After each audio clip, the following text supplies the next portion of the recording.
Dr. Donald Berwick, a Harvard-trained pediatrician, has dedicated his life to tracking a killer in a place that is supposed to make you well. Where's the rapid response? Hospitals are very dangerous places.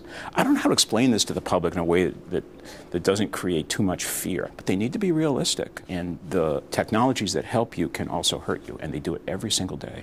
Dr. Berwick estimates that for every 100 patients admitted to hospitals, there are 40 to 50 incidents when patients are harmed, ranging from bruises and bed sores to much more life-threatening situations. Between 44,000 and 98,000 Americans die in hospitals each year, killed by their care, not by their disease.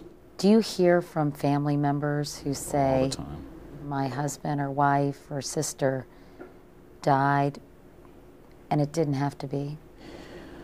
My email is full of the most poignant stories that are surfacing from families, loved ones, patients themselves saying, this happened to me, why did it happen, didn't have to happen. Stories like 18-month-old Josie King, who came to the hospital for burns but died from dehydration, and 27-year-old Joshua Nahum, who came in for broken bones and died from an infection. You need to build a hospital like you build an airplane so that everything works right and that there's a kind of automatic excellence in the system instead of relying on human effort. Dr. Berwick runs the Institute for Healthcare Improvement, and 2 years ago he launched the 100,000 Lives campaign.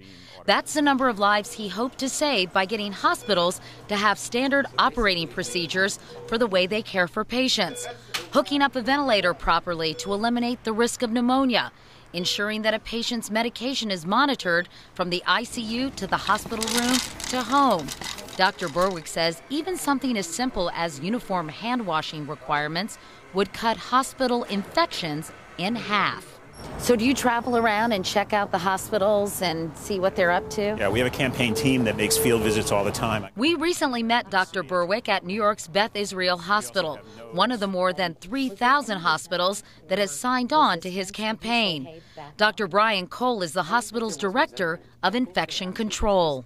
It's interesting that some of these injuries or problems, infections, etc., were pretty much accepted. The belief was they're at risk, and this is something that's to be expected. Hi, how are you? Very nice to meet you. Catherine DeSantis would once have been at risk for a life-threatening infection because of the tube she needs for feeding.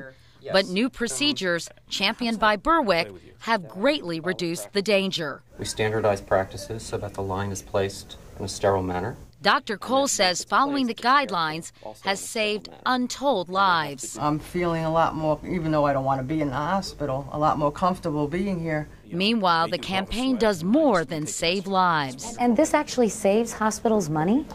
Yes, a lot of people ask, how can you afford to improve? And the answer is you can't afford not to. And now Dr. Berwick's organization is making even more recommendations to ensure hospitals are safe. What about the human component here, though, doctor? I mean, being able to pick up subtle cues from a patient. Can you really mandate and establish a protocol when these human relationships are so important? If I'm not fighting uphill battles against unreliability and drop balls and things that go wrong, well, now I have time to sit with you and hold your hand and look at your face and answer your questions and do all the other things that only a caring, committed human being can do. You're emotional about it. Yeah, I am.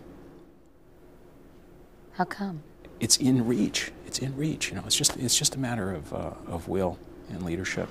The will to take small, simple steps that could greatly reduce complications and ensure many more people live to leave the hospital.